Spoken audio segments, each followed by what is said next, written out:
Hello. We know that things move, but have you ever thought about how fast they move? That's what speed is all about.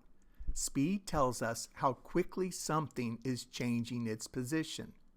Remember, motion is all about changing position or direction.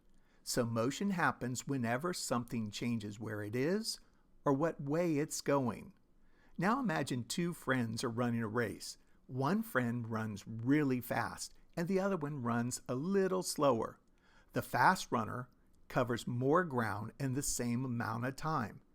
That means the fast runner has a higher speed.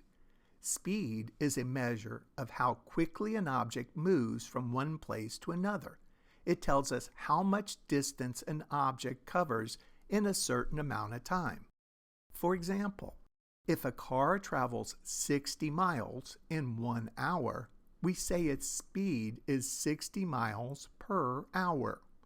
If a turtle travels 10 feet in 1 hour, its speed is 10 feet per hour. So the car is much faster than the turtle because it covers more distance in the same amount of time. We use words like fast and slow to describe speed. A cheetah running is very fast, while a snail crawling is very slow. Here are some more examples. For fast speeds, moving race cars, flying airplanes, and flying rockets.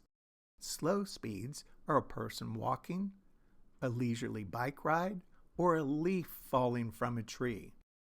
Understanding speed helps us in many ways. When you're playing a game like tag, you need to know how fast you can run to catch your friends. When you're traveling in a car, the driver needs to know how fast to go to get to your destination on time.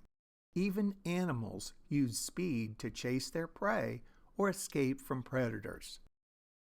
Speed is the distance you travel in a certain amount of time. Thank you for watching.